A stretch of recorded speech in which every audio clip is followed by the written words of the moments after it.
He was once the man that all of Hollywood revolved around.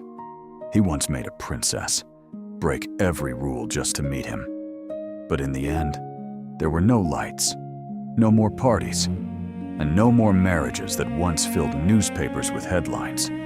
There was only a room and a few children standing beside him. That was Stewart Granger, a man who climbed to the top and then gradually lost everything he once had. So what happened between that peak and that ending? The answer begins when a boy was born with a completely different dream. He was born on a day in May 1913 in the upscale Kensington district of London, with the birth name James LeBlanc Stewart.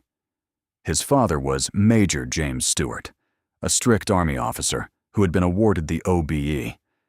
His great-grandfather was Luigi LeBlanc, a famous opera singer of the 19th century. In James's family, there was both a tradition of military discipline and a tradition of art. But as a teenager, James was especially interested in science and medicine. He studied at Epsom College, a prestigious school that had once been a medical institution. James truly wanted to become a doctor. He dreamed of holding a stethoscope, treating illnesses, and helping others. It was a sincere and compassionate dream. However, reality did not allow it. His father could not afford the expensive years of medical training. James's dream of becoming a doctor had to come to an end. After that, through a chance opportunity, he enrolled at the Webber Douglas Academy of Dramatic Art. There, James quickly realized he had a natural advantage: a tall appearance, a deep and powerful voice, and a strong confidence that drew the audience's attention. Just as his acting career began, James encountered another problem. He discovered that his real name was causing major confusion. In Hollywood, there was already another famous actor named James Stewart, who was very successful. To avoid confusion and build his own career, James decided to change his stage name. He took his grandmother's surname, of Scottish origin, and became Stewart Granger. This new name sounded stronger and more memorable. It quickly became known on prestigious stages in London, such as Old Vic and Drury Lane. His career began to develop well. However, just as hope was rising, World War II broke out and changed everything. Without hesitation, Stewart Granger enlisted. He was assigned to the Gordon Highlanders Regiment, then transferred to the Black Watch, one of the most famous infantry units of the British Army. In uniform, he was no longer an actor. He became a real officer, ready to fight for his country. But an unexpected event occurred. A stomach ulcer forced him to leave the military in 1942. Having to leave his comrades while they were still fighting was a great sadness. Stewart Granger returned to civilian life with a sense of disorientation and a strong desire to do something meaningful to make up for the interrupted time. It was during the harshest years of the war, when the British people had to huddle in dark shelters to avoid Nazi bombs, that they found a small sense of comfort in movie theaters. And that was also when the fever, named Stewart Granger, officially exploded. When he returned to acting, Granger brought all the determination and discipline from the military into every role. The major turning point came in 1943 with the film The Man in Grey by Gainsborough Pictures. In the role of Peter Rokeby, a romantic hero, but also full of sorrow, Granger created a powerful wave across Britain. At that time, the British people desperately needed a place to temporarily forget the horrors of war.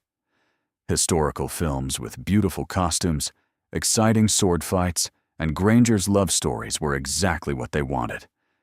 The Times called him Britain's #1 pin-up boy.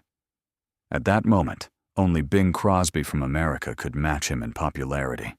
Young girls during the war competed to cut out his pictures and stick them on their walls. Whenever the name Stewart Granger appeared on a poster, cinemas were always packed. Success followed success. He continuously shined in films such as Fanny by Gaslight, love story, and especially Madonna of the Seven Moons. He was not only handsome. Granger proved his versatile acting ability, from charming aristocrats to characters with complex inner lives. Even when acting alongside major stars like James Mason and Vivien Leigh in the most expensive film of the time, Caesar and Cleopatra, Granger still stood out in his own way. American audiences began to notice this English actor. His appeal was so great that by the end of 1945, he was voted the second most popular film star in Britain, just behind James Mason. His income reached £30,000 a year, a very large sum in the late 1940s. Despite his fame and wealth, Stewart Granger remained clear-minded. He often argued with producers about script quality because he did not want to keep playing the handsome leading man. He wanted roles with more depth. The combination of the strong appearance of a former soldier and refined stage acting skills helped Stewart Granger become a symbol of Britain during the post-war Reconstruction years. He paved the way for British actors to conquer Hollywood. He proved that refined masculinity combined with real talent would always have a firm place in the hearts of the public. But just as the spotlight on screen was at its brightest, the first cracks began to appear in his private life. In 1950, the major studio MGM recognized the star potential of Stewart Granger and invited him to sign a long-term contract. They wanted him to replace the image of Errol Flynn, which was gradually fading. The first film that brought great success was King Solomon's Mines. Granger had to travel to Africa for filming. He faced intense heat, dangerous terrain, and wild animals in Kenya and Uganda. Instead of being intimidated, Granger was very excited by these harsh conditions. He proved to everyone that he was not just a handsome actor on screen, but also a strong and resilient man. The film was a major success, helping Granger become an international star and earn a 7-year contract with MGM. However, behind the scenes of the film was more dramatic than the African weather. Granger admitted that he had a brief affair that lasted 6 months with his co-star Deborah Kerr during the filming. The peak of Granger's career in Hollywood was closely tied to the sword in the legendary film Scaramouche in 1952. To prepare for this role, he trained in fencing very diligently with an Olympic champion, to the point of wearing out more than a dozen pairs of training shoes. The result was the 6-minute and 30-second sword fight at the end of the film, a continuous shot with no cuts and no stunt double. Film historians consider this to be the most beautiful and longest sword fight in Hollywood history. Audiences at the time were thrilled to see him leap across theater seats, wielding the sword with strength and precision. Life magazine put him on the cover with the title, The Greatest Swordsman. After that, he continued to dominate the adventure film genre with roles in The Prisoner of Zenda and Beau Brummel. He became the model of a charming hero that no one of that generation could match.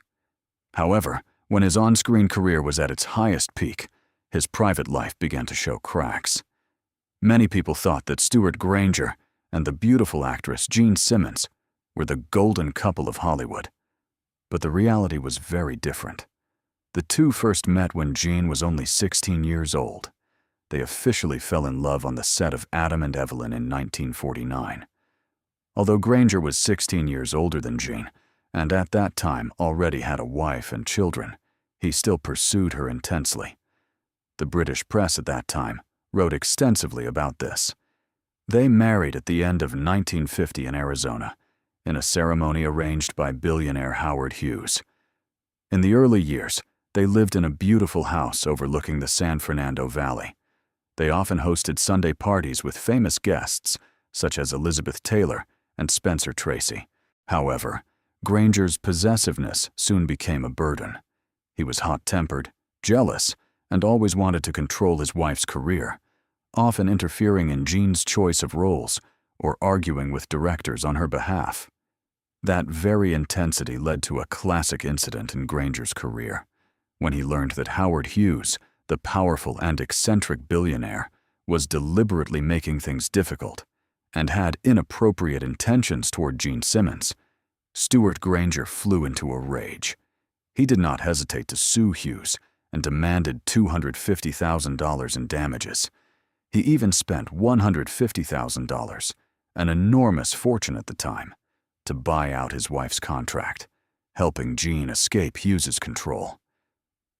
That action was both protection and a clear expression of Granger's absolute possessiveness toward his beautiful wife.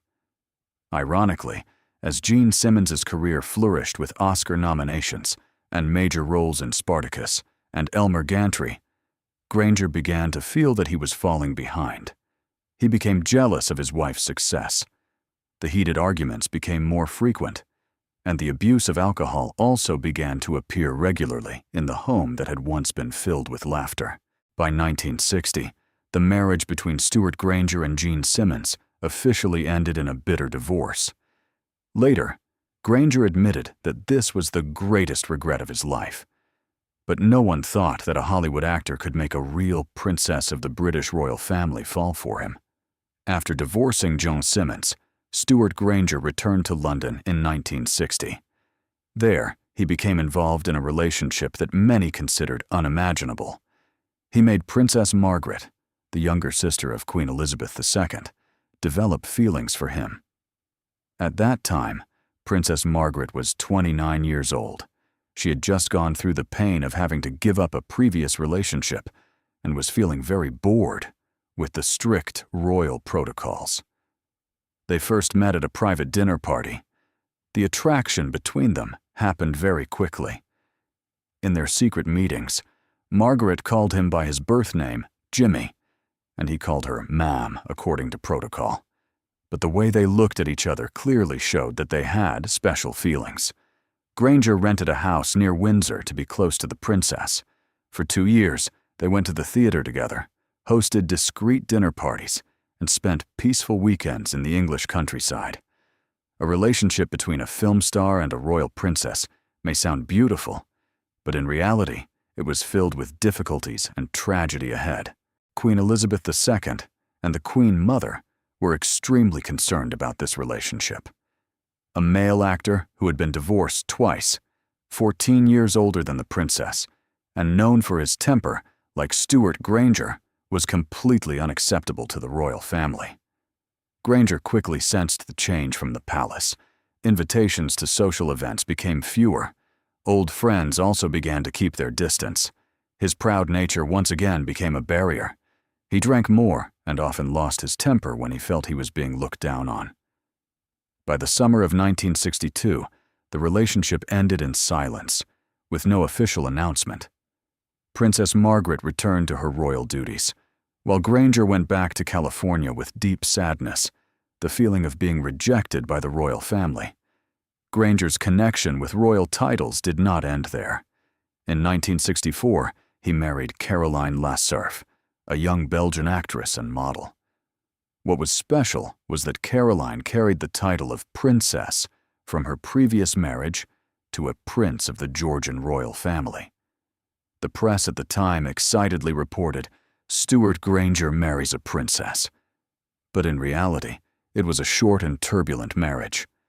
The lingering impact from his divorce with Gene Simmons and being rejected by the British royal family made Granger's jealousy even stronger. He saw every glance from another man toward his wife as a threat. After only 5 years, this third marriage also ended in 1969, leaving Granger in increasing loneliness. From a major Hollywood star, a man who had once been close to the most powerful figures, Granger began to face a difficult reality. The spotlight faded, major contracts disappeared, and the women he had once loved most were now only distant memories. Even later, when he played Prince Philip in a television film in 1982, it felt like a twist of fate. He was a man who had truly loved a princess, yet in the end, he lived his final years in silence and loneliness.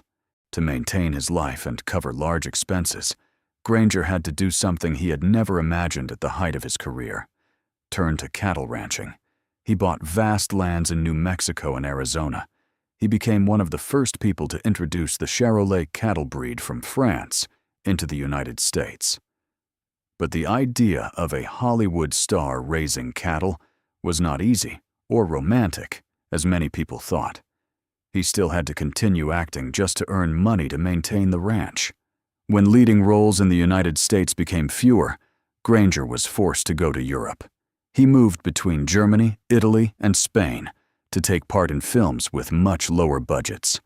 In Germany, he had a short period of relative success when he played the hero Old Surhand in a series of Western films based on the novels of Karl May. But deep inside, he knew he was acting in films that were not of high quality. He once bitterly admitted that he had earned more than $1.5 million in the 1960s, but later lost it all due to bad investments and a luxurious lifestyle he could not abandon. He even had to accept working in television, a major step down for an A-list star at that time. When he joined the series The Men from Shiloh in 1970, he openly said he did it for the money and because it seemed fun, but later felt disappointed because his character lacked depth. Hollywood had turned him from a symbol of power into an ordinary working actor. He had to count every dollar of his salary to pay debts and divorce settlements for his former wives. And there was a truth he revealed. He had never felt proud of any film he had ever made throughout his entire career. In 1981, at the age of 68, in his memoir, Stewart Granger spoke very frankly about his colleagues. He talked about being seduced by Deborah Kerr in a taxi and about his heated arguments with directors because of his arrogant personality. Even when writer Penny Junor wrote a book claiming that Richard Burton had an affair with his former wife Jean Simmons inside their home, Granger filed a lawsuit in a London court in 1987. He won the case and received a large compensation. Although he still maintained his pride, his career at this point had very little left. In 1989, he returned to the Broadway stage in the play The Circle with his old friend, Rex Harrison. He received belated praise, but it was also the last time he stood under the stage lights. In his final years, he always regretted one thing. He should have chosen the path of becoming a doctor, as he had dreamed in his childhood, instead of entering the world of cinema. The final deception of his life did not come from film producers, but from the doctors themselves. In 1980, after smoking up to 60 cigarettes a day for 40 years, when his health declined, doctors diagnosed him with terminal lung cancer and said he had only 3 months to live. In despair, Granger agreed to surgery to remove part of his lung and one rib. But after the operation, the doctors discovered that he did not have cancer, only an old scar from tuberculosis. That useless surgery took away much of his strength and caused his once famous deep voice to become weak and faint. Ironically, after that, real cancer came. Prostate cancer had spread to his bones. In his final years, Stewart Granger was no longer a commanding man. He lived quietly in a small apartment in Santa Monica, California. The sound of the Pacific Ocean waves was the only companion to him each night. He became a lonely man, enduring arthritis and watching close friends, such as Michael Wilding and James Mason, pass away one by one. The phone rang less often. Invitations to parties became fewer and eventually stopped altogether. He often sat watching his own old films at night, looking at the young, strong man on the screen as if he were looking at a stranger. On August 16, 1993, at Cedars-Sinai Hospital, Stewart Granger took his last breath at the age of 80. There was no red carpet, no cameras, and no presence of any princess or major Hollywood star to say farewell. Beside him at that moment were only his 4 children, Jamie, Lindsay, Tracy, and Samantha, the ones he had once admitted he had not fully loved because of his career and his temper.